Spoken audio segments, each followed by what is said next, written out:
righty. Take my headphones out because there's a little bit of a delay there, but thank you everyone for being here today in today's show. It's been a couple weeks. I've been on vacation, and good to be back. Let's see, take that one off. Welcome everyone. As always, I love to know where everyone is watching from, because this is a worldwide streaming show and people can watch from around the world. So wherever you are watching from, feel free to chime in and let me know where you're watching from. And today we're going to be talking about NAB 2025, just finished up last week, and now provides a good opportunity to talk about the cool things that I've seen from NAB 2025, but I'd love to hear what you think was really cool, specifically related to live streaming production, tools, tricks, software, cloud, everything. What did you see or hear about? If you went, what did you see? If you didn't go, what did you hear about? And put that in the comments. The comments are the best way for you and I to have this dialogue. So again, in addition to letting me know where you might be watching from, let me know what you saw at NAB 2025 that you liked, and also let me know if you have any other streaming questions. Doesn't have to be related to NAB 2025. It could be a gear question, a production question, a hardware question. Throw that into the comments. The comments are the best way for you and I to have this dialogue, but thank you very much for being here. And as I said, let me get rid of that. We are going to be talking about NAB 2025. And I think some very cool things came out from NAB 2025. And I wanted to highlight a few of the things that I saw that I'm kind of excited about in terms of live streaming production. You know, maybe not broadcast production, but at this point, if you can do, 4K HD, at a high bit rate, it kind of all looks the same no matter what tool you're using. So broadcast or not, these are the more affordable tools for first-time streamers, new to streaming, faith-based streaming, corporate streaming. That's kind of what I focus on here, but technically can be used for anybody. So let us get started right off the bat. Let me cue this up over here. We're going to go to my PC. So Bird Dog, just a full disclosure, I do a Bird Dog show, and I'll be doing a Bird Dog show next week. So I have a working relationship with Bird Dog, but Bird Dog came out with some NAB news, so I'm covering them just as well as a bunch of other companies. Let's just say they came out with the new Maki. I used to say Makai, but Maki is this little camera. They came out with a new one that's a little 3X or 4X camera, battery operated, Wi-Fi built in. I'm very excited about that because the big one is, it's a nice 12X camera, but it's chonky. And if you have ever used the Mevo Start, which I don't have any Starts out right now, but if you've used the Mevo Start is a nice little compact battery powered live streaming camera. That's great. It has an app. But the thing is, it's a fixed lens and it's HD. The Maki, the little one, which I don't have the show because it was just announced last week. They came out with this little camera. Actually, you know what? Let me just go right to the new Maki. Let's go to products, Maki Live, I think. Yeah. There it is. It is this little camera. There it is. So the Maki Live is portable, wireless, and they say powerful. And I'm not doing an ad. They're not paying me for this. I think $495 is a good price. It's a little bit more than the Mevo Start. I think it's probably going to be a little bit bigger than the Mevo Start, a little chunkier. Start's tall, this is wide, because you got to cram the camera and the battery and the controller and all that stuff in there. I kind of wish it had a full-size Ethernet port for PoE, but it doesn't. Neither does the Mevo Start. And as you can see right over here, it's got the battery, it's got an HDMI port, which the Mevo Start does not have. And let's just come down here and see what it says with regards to gesture zoom and everything. 4K is one of the key advancements in this. It's 4K, and it has optical zoom, both of which the Mevo Start does not have. And the price is just a little bit more than a single Mevo Start for a single Maki Live camera. They should call it Maki Mini or something like that. But I think those key things are going to be great. USB-C webcam capability, so it has the same capability in terms of using it as a webcam, although I wouldn't, I just use a webcam, as the Start. NDI and SRT enabled, both of which the Start has. HDMI output, which the Start does not have. Wired IP, if you get the USB-C adapter, which same as with the Start. Recording built in, same as with the Start. Halo tally light, the Start has a tally light. Multi-camera ready, same as with the Start, they come in a multi-pack. But the 4K optical zoom, Optical zoom is something that people have been begging for on the Start for a long time, me included, or some way to attach lenses. Now, this also does not have a way to attach lenses to the front of it either. There's no screw thread on the front of this. And I think that's kind of a missed opportunity. So it's like if it's wide, but you want a super wide, you just screw on a super wide angle adapter. Again, missed opportunities.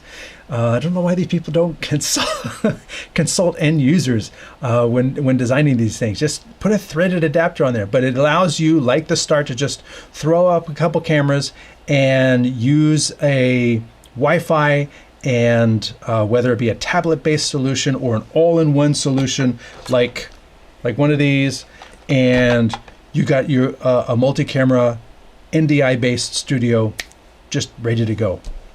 I think that's really cool. So that is one of the first things that I think is going to be a really cool tool for smaller live streaming producers like you. Again, let's come over here. Again, let me know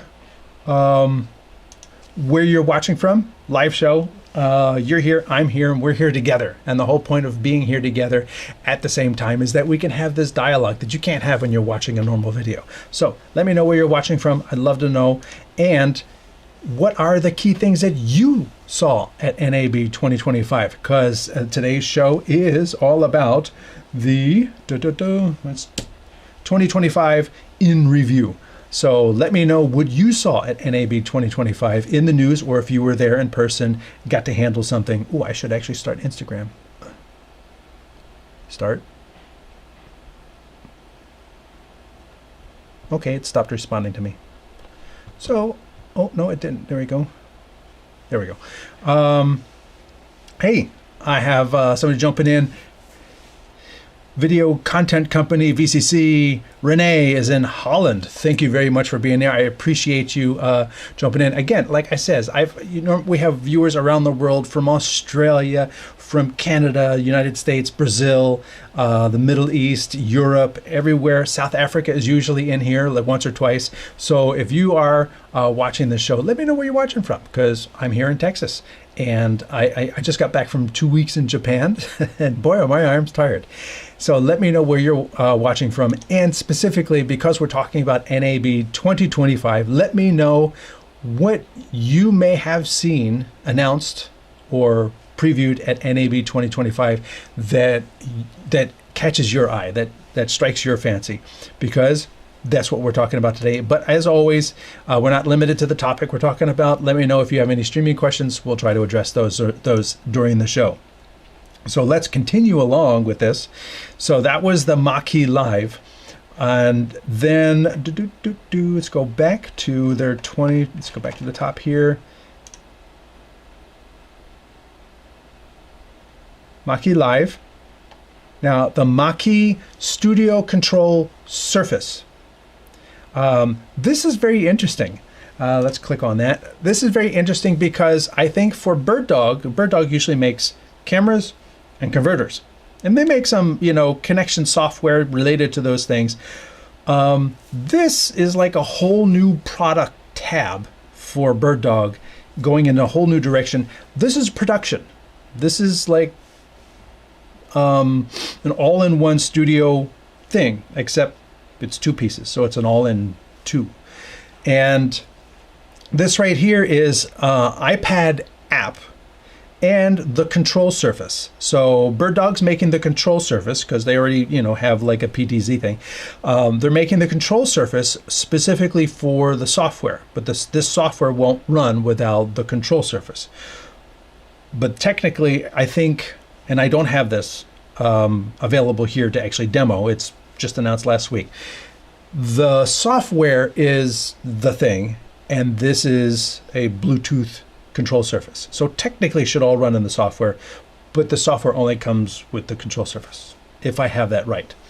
We'll find out more. I do, again, full disclosure, I do a regular show for BirdDog, and that will probably be covered next Wednesday when we do the BirdDog live show. So, hey, got another someone chiming in. Where's my cursor? I see it on two different screens at the same time. So Lights All says, hi from LaSalle, Illinois. Well, thank you for being here. Again, if anyone's just joining us, I see the number count going up. Let me know where you're watching from. I love to hear where people are watching from. And if you paid any attention to NAB, the National Association of Broadcasters convention last week, let me know what you saw that you found interesting, and we'll continue this discussion. Write it in the comments, because we are live to YouTube, Facebook, Twitch, and LinkedIn, and Instagram. I'm going to make the Instagram a little bit bigger so that if somebody comments, I can see it. All right, Instagram is live. And proud new Director 1 owner. Yes, we're gonna get to that. I have one right here. And the new YOLO Box Extreme. We're going to talk about those in a minute too. And let's see, we got someone else jumping in from Cyprus. Cool, very happy to have you jumping in from Cyprus. Thank you very much for chiming in there. As always, I'm clicking. Welcome everyone. Let me know where you're watching from. And if you have anything that you found interesting from NAB 2025, let's discuss it in the comments. So thank you very much for being there. So this Mackie Studio Control Surface, $695 list price, is going to be for the control surface, and the software comes with it. And, oh, wrong screen. And it's NDI based, so you're able to bring your NDI sources. There's no plugging devices in to the control surface. This is not like the Rodecaster. The Rodecaster, you plug the software into the Rodecaster, and the Rodecaster does all the work, and then you can run software to tell the Rodecaster what to do. Same thing with the ATEM. New ATEM's announced. The ATEM does all the work, and the software can control different things on the ATEM. This is the reverse, as far as I can tell. Again, I don't have one to, really divine how all this fits together. But the way I look at this is software on the iPad. All of it is software-based, NDI coming in, and maybe the iPad cameras as well. Maybe, I don't know. Possibly also USB, because the USB-C on the newest iPad Pro models, you can bring in multiple UVC sources. So that could be kind of cool. So that would be how you might get hardwired cameras into this. But I really think this is primarily based for software NDI based cameras. And despite the fact that they named this the Mackie Studio Control Surface, and they make a camera called, or two cameras now called the Mackie, I don't think you actually need to have a Mackie to use this. So I think it's kind of misnamed. They should just call it BirdDog Studio, like that, or NDI Studio or something. It doesn't, you don't need a Mackie camera to use this. It's just, you don't need any BirdDog cameras to use this, as far as I know. You just get the control surface, and then it's NDI into the software, which is running on an iPad only, as far as I can tell as well. Again, this was just announced last week. I don't have this to demo. I don't have any other information other than what they've announced.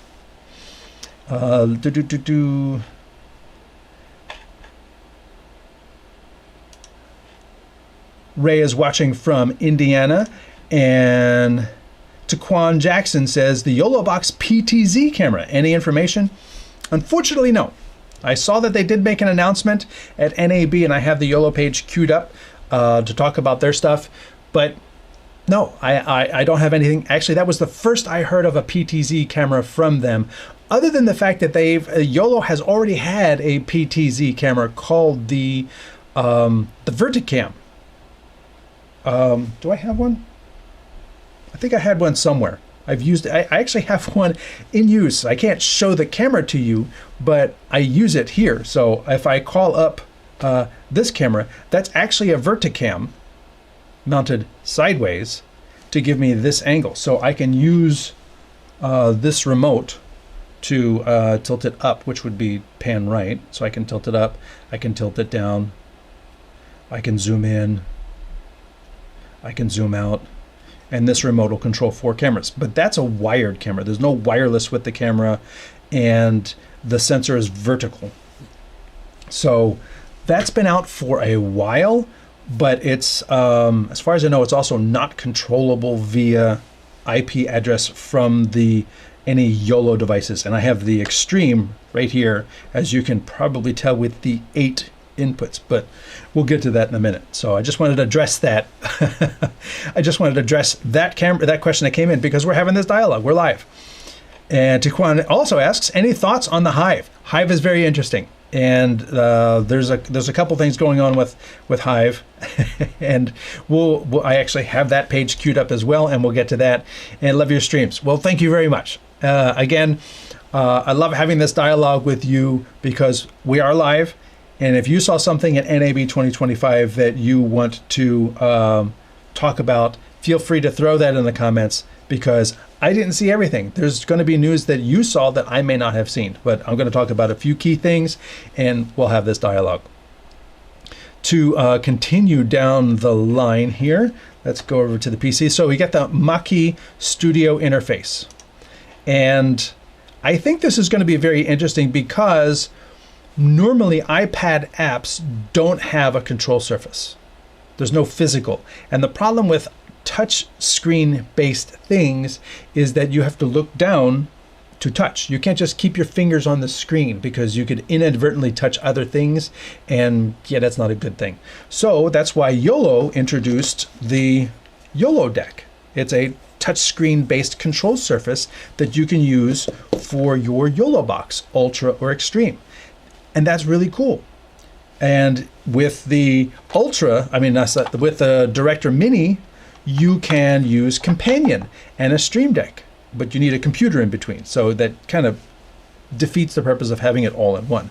The YOLO deck being connected directly to your YOLO box is like, I've got my tablet and I've got a little control surface over here. There's no extra computer needed. So that's a really handy interface. This is the interface talking to the software. So the software is on the iPad. It's just like your monitor, and then you've got the control surface. So you don't need to buy an extra control surface. And it's got, transitions, overlays. It's got all your source buttons down there. And I think that's going to be very handy for people who are looking for an iPad-based solution that's lightweight. It's kind of like an all-in-one, the iPad being the one, except there's 2. So there's all-in 2. And for those people who are going to add a control surface anyway, you're already there. So I think that's going to be really cool. They show this interface, which I will be honest, looks a lot like Top Director, which is an NDI-based software production platform that is already out there, and they have their own control surface. But I think if BirdDog is going to work with them, or if BirdDog has snapped it up and makes that in-house, I think that could be pretty cool, because integrating it with the hardware directly, having both the software and the hardware, can give them kind of an advantage in putting all this together. So I'm excited to see where this goes. Onboard buttons, multi-camera switching, NDI flexibility, picture-in-picture, title overlays, there's titling built in, NDI output, go live and record, of course. Again, because it's in the iPad, you're kind of limited to the iOS for capabilities. And if you're using the USB for cameras, can you also record to an external device? I don't know. These are going to be a lot of questions that we'll have to take a look at and find out what it can do and how the I/O works. Onboard buttons. So I think this control surface is going to be very interesting for those people who really like to have their fingers on buttons and pay attention to the show. And I'm doing that right now. I got my finger on this button and I'm looking at you. So this is going to be a very interesting product, and I am very excited to see how this comes together. Wolfgang Bogler, I'll get it right, says hello from Germany. Well, hello to you as well, and thank you for joining the show. Again, if you have seen anything at NAB 2025, feel free to throw it in the comments, because that's what we're talking about today. I have got a few things lined up, but I'm excited to hear what you may have seen and I might not have seen yet. So I'm excited to learn from you as well. That's the whole advantage of a live show. Continuing along, we're going to go to the next tab, and that is the YOLO Box Extreme, which I actually happen to have here. And the Extreme is 8 4K, not 8 4K inputs. Several of them are 4K, and I think 3 of them are HD. So you're not going to input 8 4K inputs. But as I said with the Ultra, which is right here, as I said with the Ultra, which is designed for 4K. Let me get that screen out of the way. This is designed for 4K. It has a processor capable of 4K. It has 4 inputs on the top. This is the PK1 stand I have on it. It comes with a carry handle, and it comes with little feet that can stand up. So that's actually really cool. I like that. I'll put a link to these stands in the description. So this is the Ultra, and the nice thing about having a 4K, having it designed for 4K, means that you can do more HD better. So whereas you may have had the Pro in the past and try to connect a whole bunch of sources, and you get to a point where you're kind of overwhelming the processor on the Pro, or even on the Mini and the original YOLO box.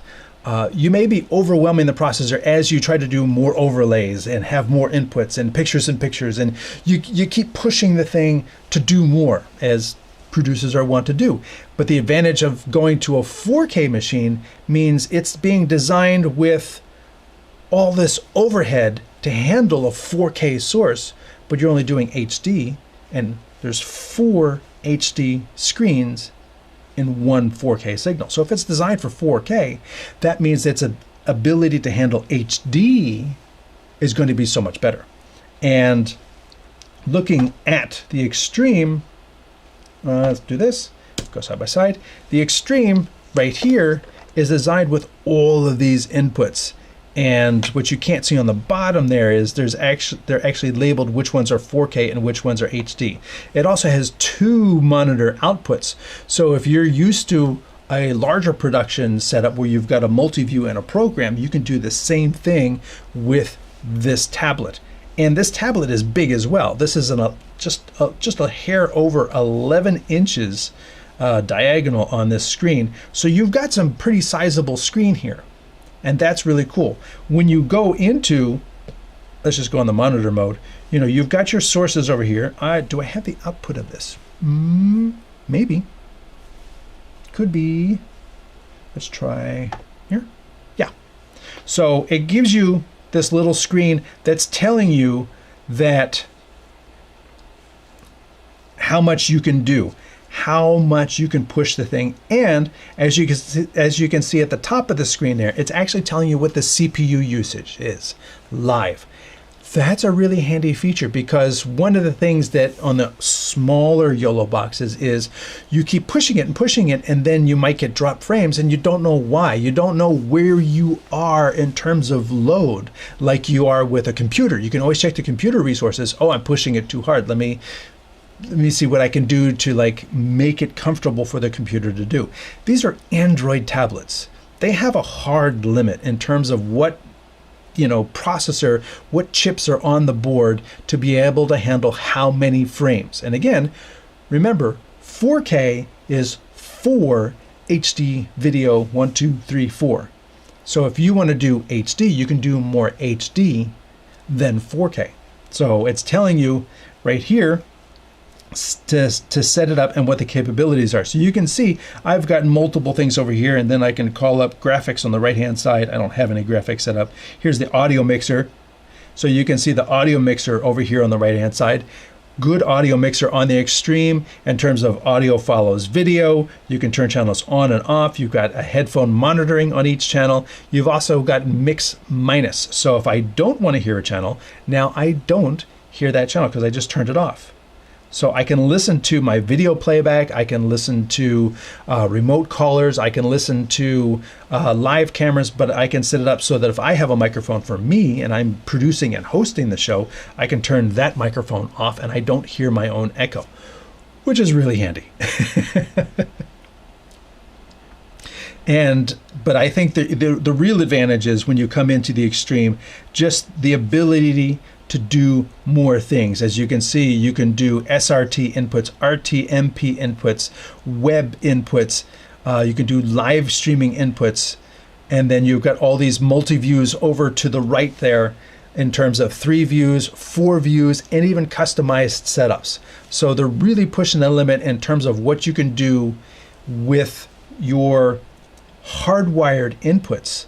Again, it's a software tablet. It's just, an iPad is a software on a tablet, and this is an Android tablet, but this has those 8 physical inputs in addition to your wireless inputs. This has 8 physical inputs, and for me, in terms of if you're in an RF nasty location like NAB Hall, having wired inputs is going to be the most reliable way to make sure that you have your cameras coming in switched and out to the world. So I'm very excited about the Extreme and what these 8 inputs are going to let people do in terms of being able to reliably produce shows because all of their cameras are wired. William Lowndes says, looking forward to my review of what though? The Director 1 or the Extreme or something else, because we're going to continue down the list here. Let's go back over to the PC. So the Extreme is, let me move my cursor. We've got 2 screens here. Stop it. No, okay. It's going to require me to do that to do this. Okay, so we're going to come down here. 2 HDMI outputs, 11. Oh, it's got external antennas. That's right. The external antennas fit onto the side here. Let's look at this. And over here, there's a little port for these little external antennas that they include in the box. But the key thing is, have an external port enables you to add different antennas. And that's one of the things that the Director 1 did as well. They've got these external antennas, and let me put this on the side camera here. You can see they have both 4G and Wi-Fi antennas on the side here, and these are standard SMA and reverse SMA ports that allow you to put on whatever antennas you want. And for working, let's just say you're doing baseball or soccer or some sport where you're on the sideline, having an external antenna for your cellular is going to work a lot better than having internal antennas for your cellular. And then if you want to have wireless NDI cameras around, having external antennas for the cameras helps as well, because then you can bring in the cellular, share that as a hotspot to create a local area network for your cameras. And remember, the Director series, I guess I should say, the Director series has the ability to use phones, Android and iOS, as remote cameras. So you can set up a camera at one end zone, you can set up a camera at the other end zone, and access those via the local area network wireless that you have set up using this. So this is the whole thing. And again, this is the PK1 stand for the Director 1, which comes with a handle and numerous mounting points on here and feet. So you can just set it down on a table, and it's set up to leave room for the batteries so that you can have batteries in here and run completely free. And of course, the Director 1 has mounting points on the bottom, on the top, and even, which side? Even on the side. So lots of mounting and ways to hold onto that for the Director 1.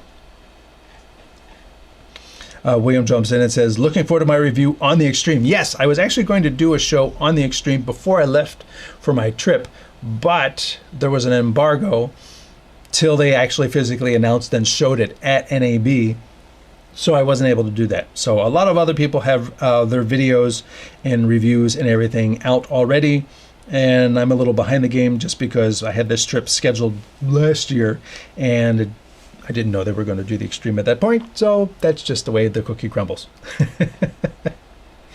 Let me continue along the list here. Side by side, PC, 10-hour battery, 4K 30 ISO recording.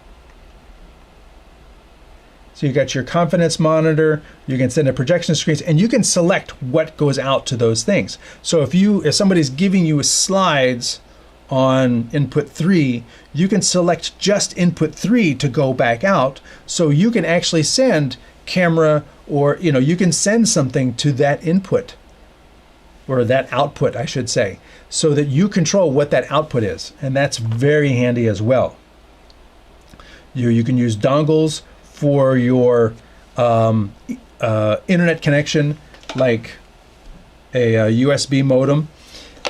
Also has the built-in cellular capability, as well as Wi-Fi, as well as Ethernet. So there's bonding available to you. YOLO Live has their built-in or in-house, I should say, bonding capability. The Director series leverages Speedify for bonding on their different devices. So you set it up with Speedify, and then you can use it on the Director series. YOLO has their own bonding built in. The advantage with Speedify technically is that it's just bonding for data. You can send your video over it, but it's also available for your laptop, so that if you needed a reliable connection for your laptop to also access the web to get into the YouTube control panel, you can do it there too. Let's continue down here. All-in-one minimum setup. The setup on these all-in-one tablets, the YOLO setup for multiple cameras and your multi-views and everything, is very intuitive and very reliable. Touchscreen control, and these inputs are off the hook here. Just all of these inputs, and you still can't quite see it, but there's your 4K inputs, and then it goes over here to HD inputs. Your 2 outputs, your Ethernet connection, your 2 USBs, which could also be additional inputs, video inputs. So you've got 8 plus maybe 2 UVC inputs. So 9 and 10 inputs. And then you've got another USB-C over here. This last one is just power. You've got your analog audio in and out. Down here you've got your SD card recording. You've got your SIM card. And then this is your headphone jack over here, and a power adapter. So here you can see an example of using the Extreme for doing your switching, having the multi-view nice and big, which is good for, let's just say you're going to have a technical director pushing the buttons, the virtual buttons, and then you're going to have a director who is just looking at all of the sources on a nice big display. This is really handy because obviously the input preview on an 11-inch screen is going to be like a little 1-inch or like a 2-centimeter preview. You can adjust the size a little bit, but about 2 centimeters. If you want to see it bigger, having that external monitor is really, really handy. And I should say, with the Director series, you can also do a multi-view output out of the HDMI, but there's only one. So you either choose between multi-view out HDMI or program out HDMI. That's what the advantage of having 2 HDMI outputs is. And again, large display. One thing I will mention is it's an 11-inch tablet with 8 physical inputs, 2 outputs. You start connecting everything in here. It's already heavy. It's quite heavier than the Ultra and the Pro. So if you are already a YOLO Box user and you're interested in the Ultra, it's a beast. And you're going to need to have something solid if you want to, you know, put it on a tripod. I wouldn't necessarily put it on a tripod. I would not use the Extreme camera top either.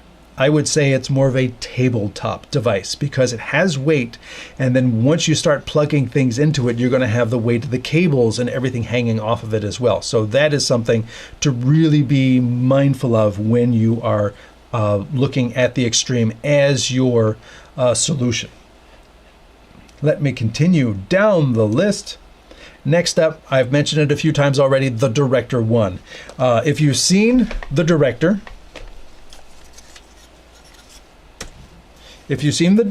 here's the Director. Don't mind the green tab, that's my SD card. If you've seen the Director is this big. And this is the Director One. Yes, PK1 makes nice handle cages for both of these. Tabletop, so they have like you just put it down on the table, has a nice slant to it. You can see it is bigger. Bigger, better, brighter, stronger.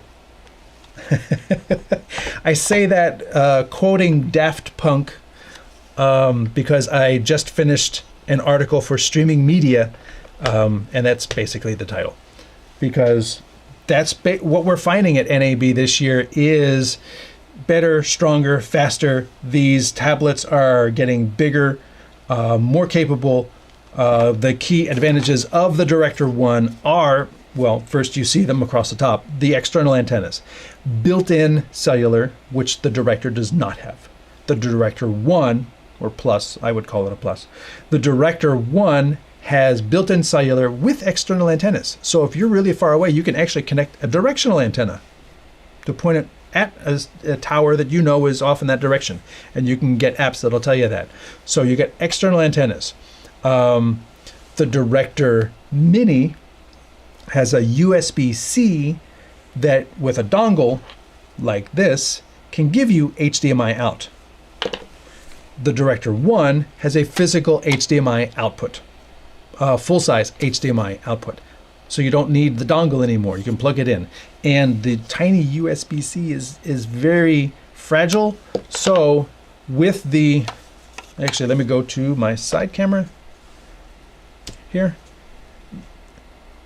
You can see the HDMI out here actually has a locking screw, so you can get a cable that will lock in place and hold the HDMI in. And the USB-C has 2 screws to hold it because obviously USB-C is very tiny, very fragile, and in a production environment, being able to screw that down really does pay off, really does pay dividends in terms of protecting that jack, but also ensuring that it doesn't fall out. So if you're coming out the USB, that is very handy on the Director One. Both of those were not the case on the Director.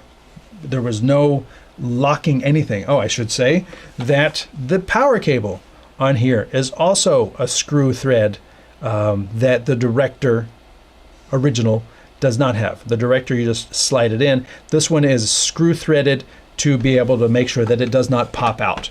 So you've got, on the Director One, you've got external antennas, built-in cellular, dedicated HDMI port, threaded power port, and essentially the same device and the same operating system. So you're able to seamlessly move between the different devices and even copy programs from one device to the other, and they both work via cloud as well.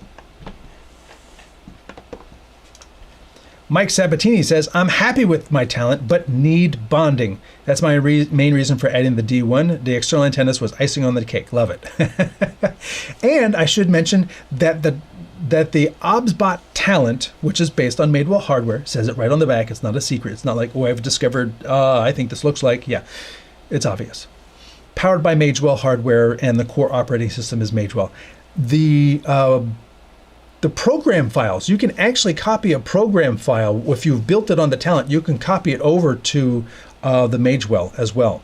So far, the program files are still interchangeable.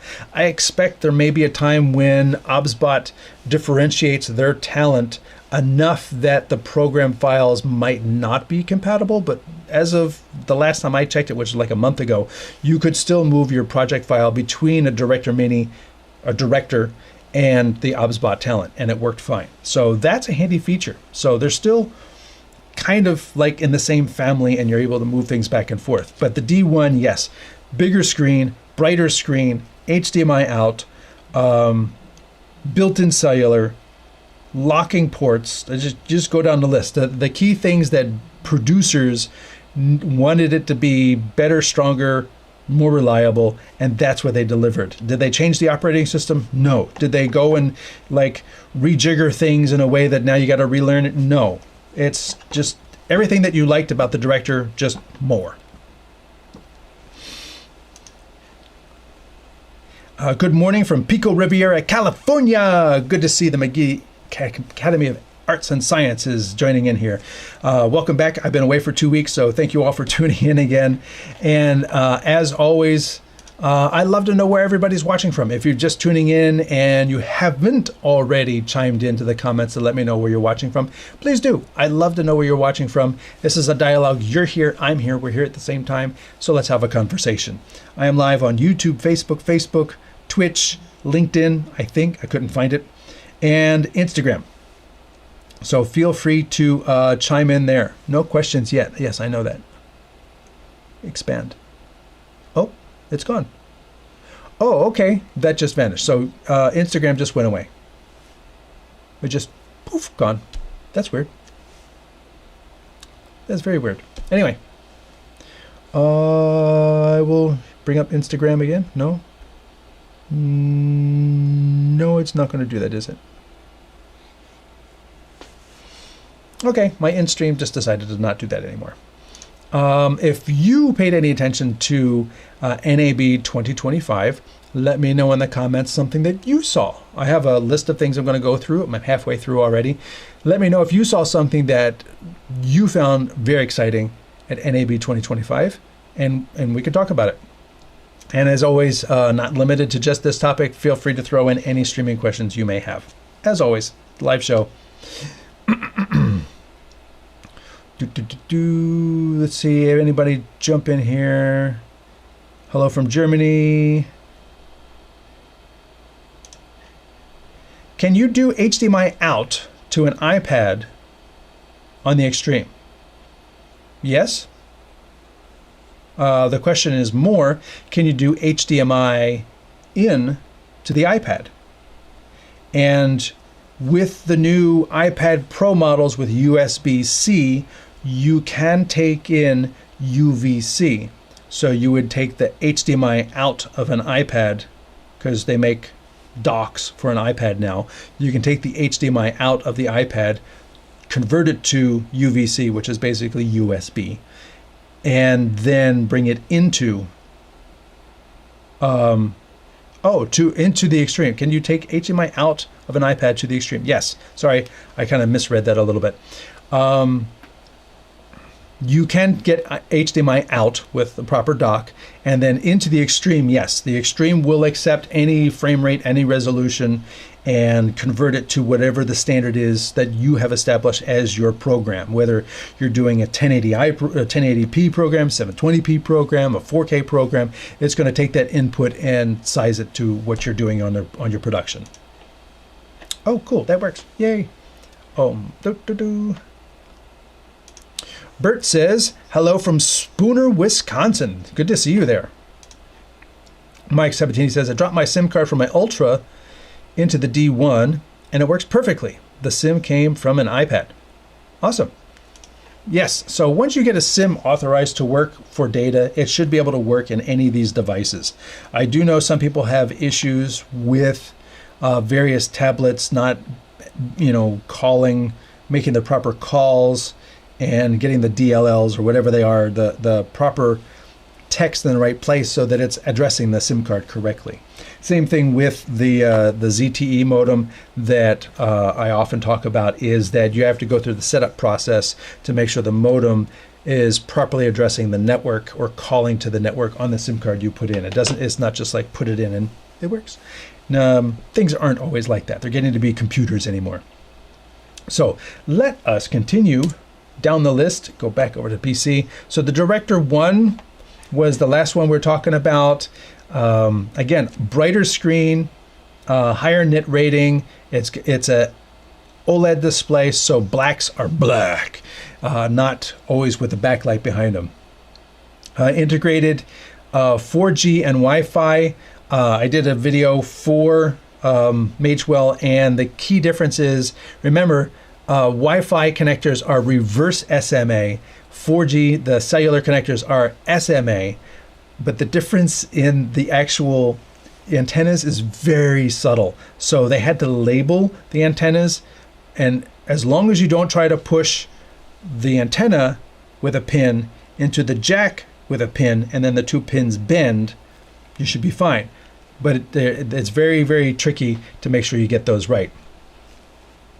Scrolling down here, full-size HDMI output means you don't need the dongle. That's great.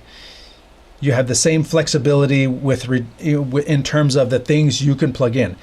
The Director and the Director Mini and the Director 1 have the same ports in terms of only 2 HDMIs, only 2 USBs, which you can use for video inputs. Remember, I got 10 inputs into a Director Mini, so you could do the same thing with the Director 1, 10. You've got NDI, you've got SRT, you've got HTML web pages. And the thing it doesn't mention in terms of source flexibility there, again, is using the Director app as 3 wireless cameras on iOS or Android devices. So they don't even mention that there, but that's another thing you can have. Works in vertical and horizontal, although 4 antennas sticking out sideways is kind of weird looking. Sports has got the telestration on there. You can draw on it. It's got the built-in scoreboards. It's got instant replay, 2 channels of instant replay. You can show them side by side, one after the other. Lots of capabilities there. You can obviously stream. The difference between the Director and the YOLO is that YOLO includes multicasting with every YOLO box. So you send 1 stream and you can send it to 3 destinations. If you want to stream to 2 destinations with the Director 1, because you got 2 encoders, you can send 1 stream to 1 destination and the other stream to a second destination. You can't send 1 stream to multiple destinations unless you use a third-party solution like Caster or Restream or something like that. You get the touch screen. You can control the Director series from the app.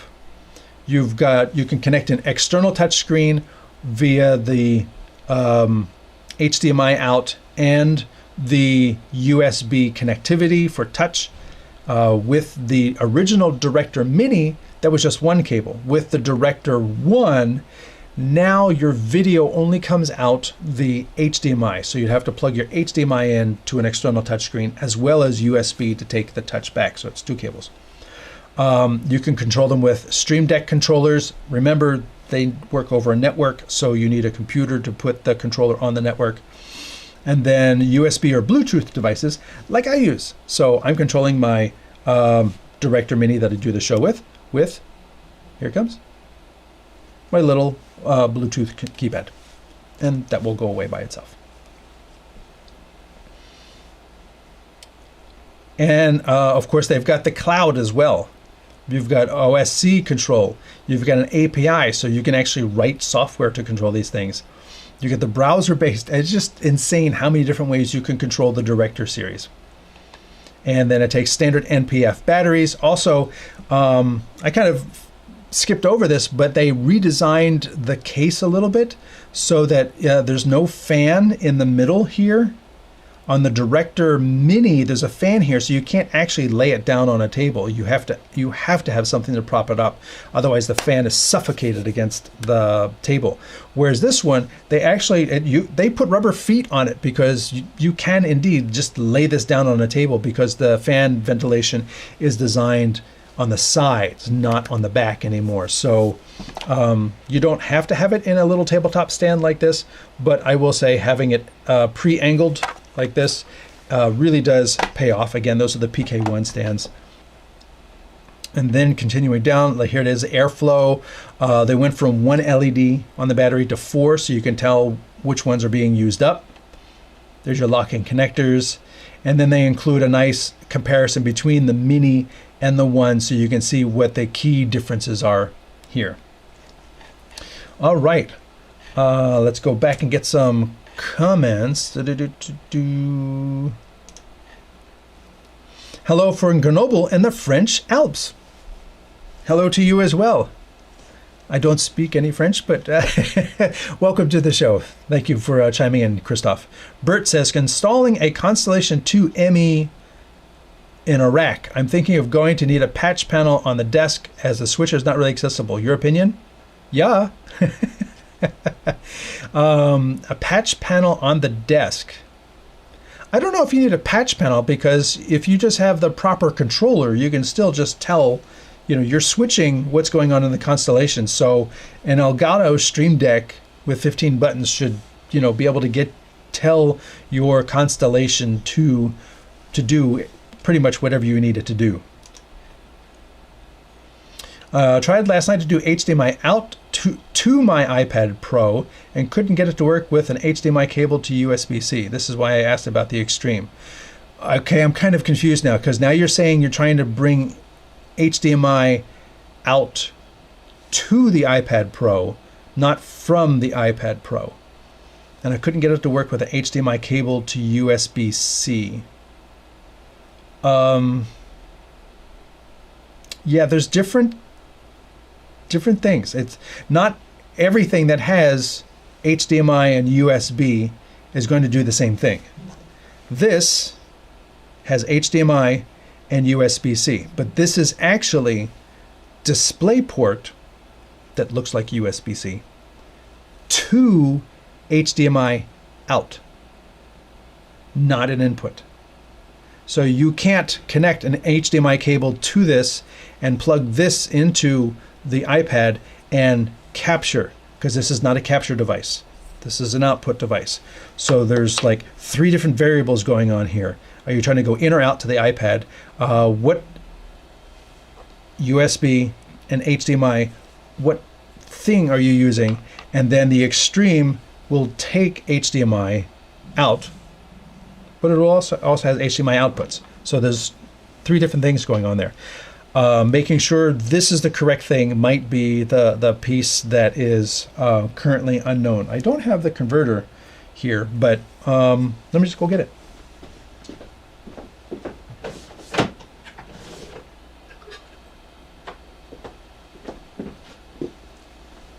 So look, I have USB, and I have, okay, it's not USB-C, but pretend there's a USB-C. I have USB on the other end.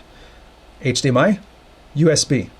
These 2 cables are completely different. Oh, and this is blue, so it's being replaced with purple. So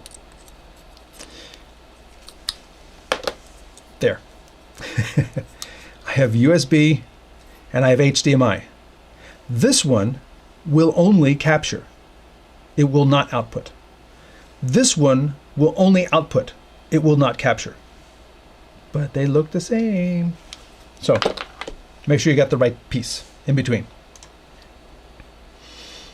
All right, let us continue down the list. The next one I wanted to cover is PTZ Optics talked about their Hive, or they finally released Hive. It's been in beta for a while. PTZ Optics talked about Hive for a while. And what Hive basically does is it takes a Hive-enabled camera and makes it available in the cloud. Now, BirdDog also announced something like that too, BirdDog Connect, which takes a BirdDog camera when you turn Connect on in the camera, and makes it available in the cloud so that you can send it and route it and do what you want to do with it. So it's seamless global video workflows. So you're putting these things together in the cloud, looking for from Paris to Berlin.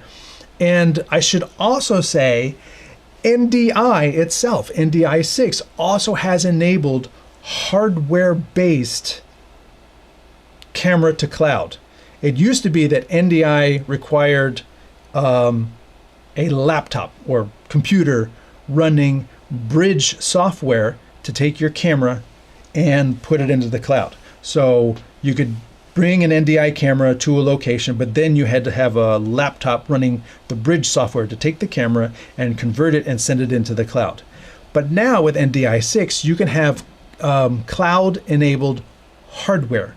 So all you have to do is send a camera. And I wish I had a camera that I could just grab and hold as a demonstration. Let me just go grab one.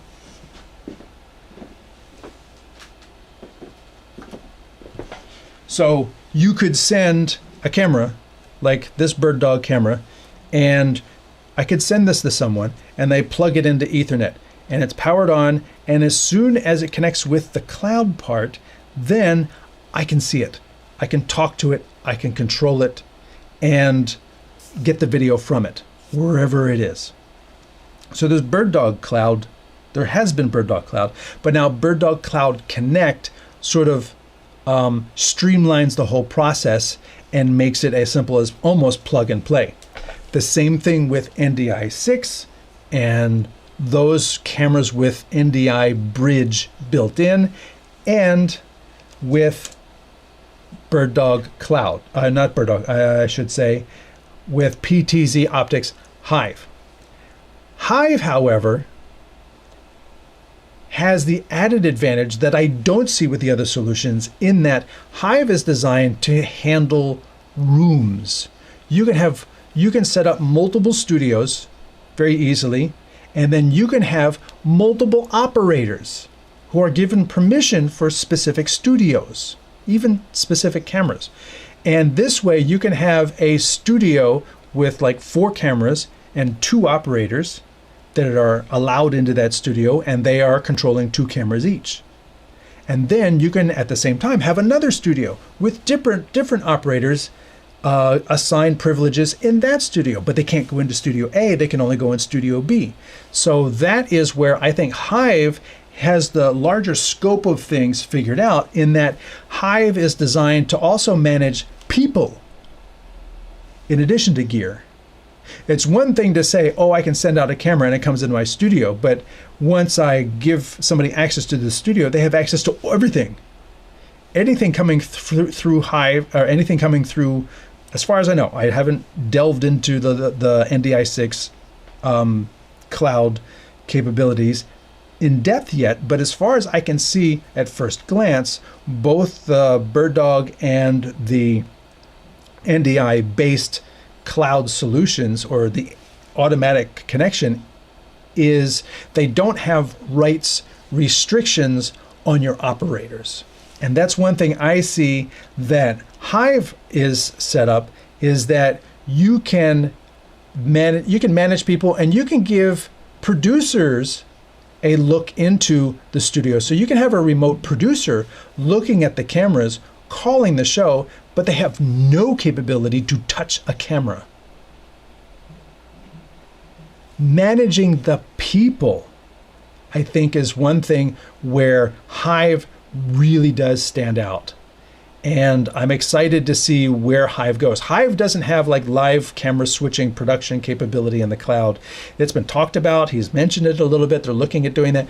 But right now, Hive shows you the cameras. It gives camera operators control of the cameras, and that's great.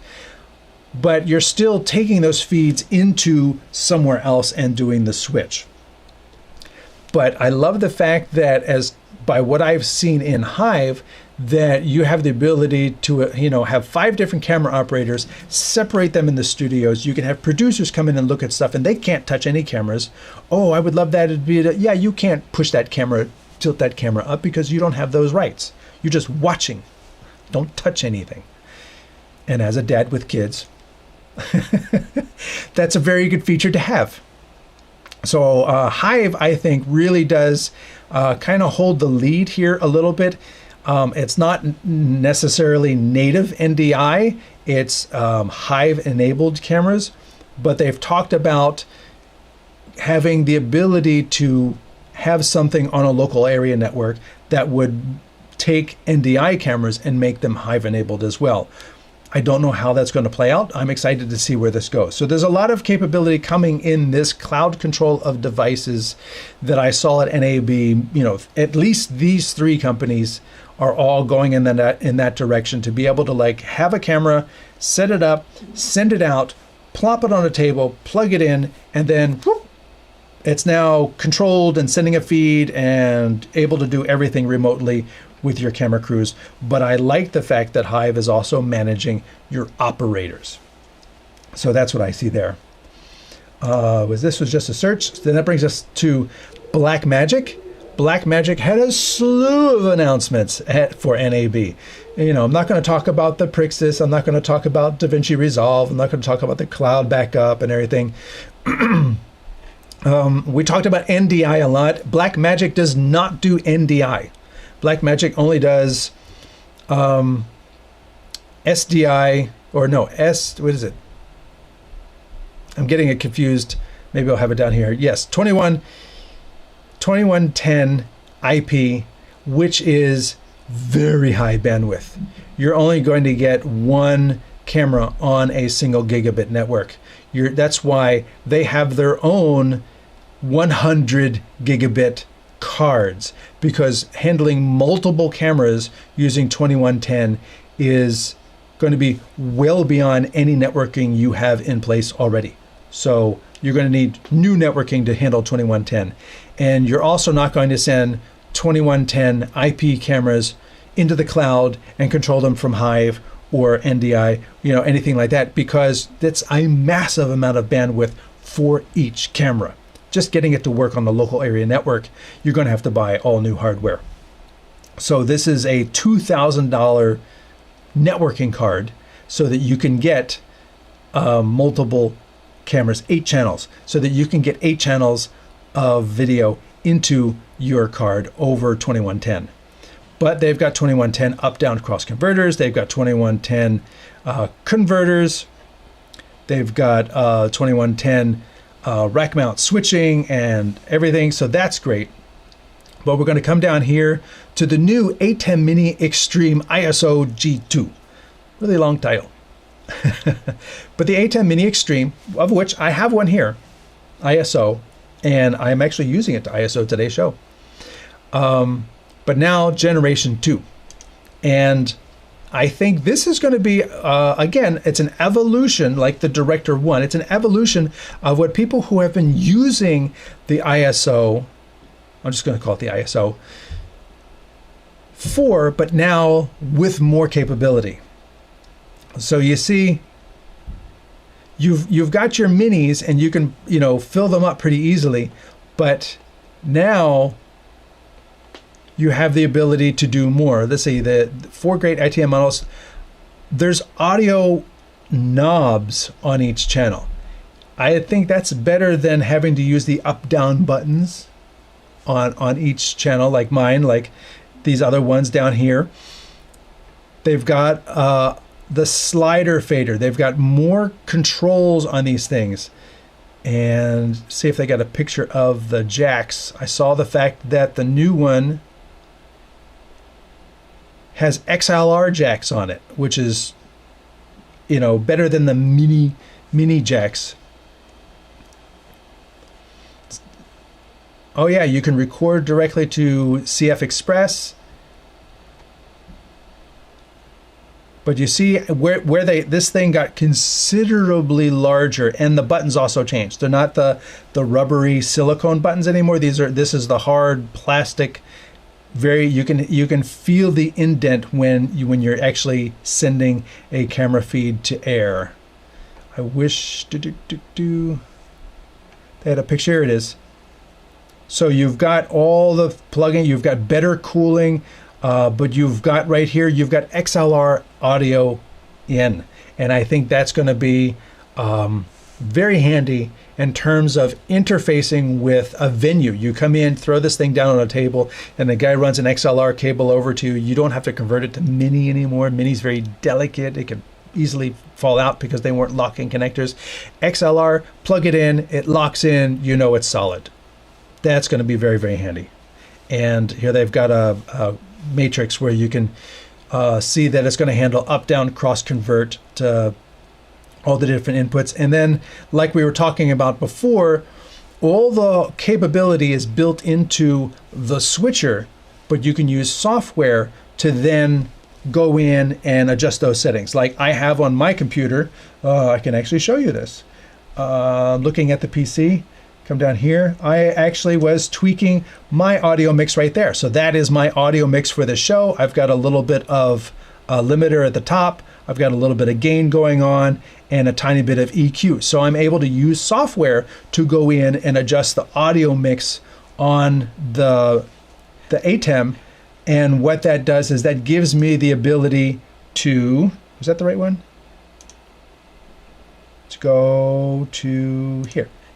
That gives me the ability to fine-tune those little nuances, but all of the capability is happening in the switcher, as opposed to the new BirdDog live switching solution, where all of the capability is happening in the iPad, and the hardware with the buttons is merely telling the iPad what to do. Here, the iPad or whatever you're using to do the control is telling the hardware what to do. So it's two different ways of doing the same thing, but it's very different operationally. And then here, you can see on a laptop, you could push the buttons here on the software, but the software is telling the hardware what to do. Whereas, like I said, with the BirdDog, the hardware is telling the software what to do.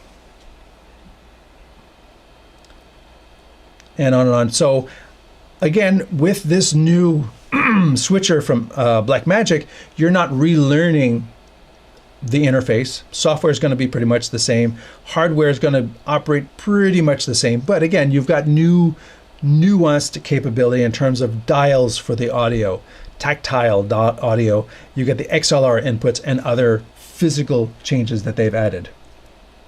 And then one more switcher that I was happy to see. I've done a video on the Osee Duet. They call this the Duet 8 ISO. So it's an 8-channel video mixer from Osee, jumping into the 8-channel crowd. This is their first 8-channel mixer. I've done a video on the Osee Duet, which is a 4-channel mixer with both HDMI and SDI controls, which is something Blackmagic has never seen fit to do. It's either an HDMI switcher or it's an SDI switcher. They don't mix, for the mini line, they don't mix inputs on the mini. And I think that's an opportunity that they're really missing out. I think the Osee Duet, if I come back over here and just go to the GoStream Duet, you'll see it's got 4 SDIs here, but it's got 4 HDMIs on the back. So that when you go put this down on a table, you can have 2 cameras far away, they're on SDI, 1 camera right next to wherever you are, that's going to be on HDMI, and the laptop for slides is on HDMI. So you can switch between those 4 things on whatever cable you need to use, and the switcher doesn't care. You just assign the input to be whatever. And that, I think, is very, very handy. And why Blackmagic hasn't seen fit to do that on any of their video switchers, I don't know. Because if you go to the higher end ATM line, they do have mixed inputs. It just hasn't happened on the mini line. So this will do HDMI, SDI, NDI, SRT with 2 XLRs for audio, just like the ATEM. And this one's only $7.99. So let's see if we got a picture of the inputs. Scroll to the next. Oh, can I make this bigger? Absolutely. No, that doesn't. No, I don't want to visually search it. I thought that was make it bigger. No. Just want to make it bigger. Nope, can't make it bigger. So you can see down here, 1, 2, 3, 4, 5, 6 HDMI, and what is it? 1, 2. That does not look like an SDI there. 1, 2, 3, 4, 5 SDI. And you get to choose between those two what goes where. And that, I think, is a lot more flexible in terms of being able to handle whatever you need in terms of sources. You know, so you got 2 laptops with slide presentations, or you're using a laptop for video playback. You can do video playbacks on the GoStreams. I think it's easier to use a separate playback software like ProPresenter or something like that. You can use that for playback, and it's all going to come in via HDMI because there's no laptops with SDI outputs. So being able to have a switcher that can take SDI cameras and HDMI sources at the same time, I think really does pay off. And this, I think, is going to be a real winner here. And you got the 2 sources right there, 2 audio XLR sources. And here you can see just an example of, you know, SDI, HDMI, XLR, and then of course you've got the Ethernet, and it will do multi-streaming. But again, it does not do multicasting. It sends an individual stream to each destination that you want to stream to from within this device. So YOLO Live kind of has the only built-in multicasting service where you send out one, and then in the cloud it's split out. Let's see. Where is the Ulanzo? I don't know where is the Ulanzo. We can look that up right now. We're talking multi-camera live switching, ULANZI, I believe it is.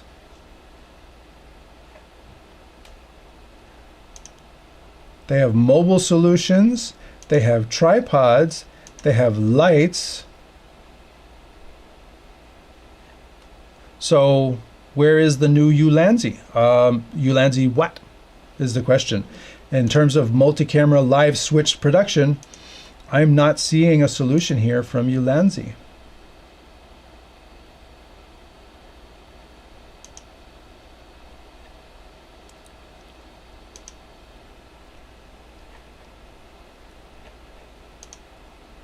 And now that I've clicked it, it won't go away.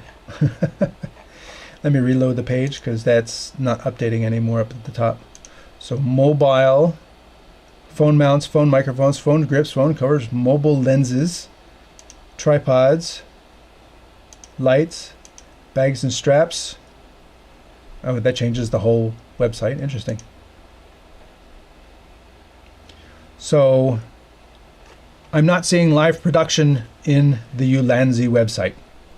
But again, if anybody has seen stuff that they felt was worthwhile mentioning at NAB, please do let me know, because about to gonna wind up the show today, because you know I've covered announcements from YOLO Live, from Magewell with the Director 1. YOLO Live comes out with the Extreme, with an extreme number of sources. It's actually getting quite warm here on the table.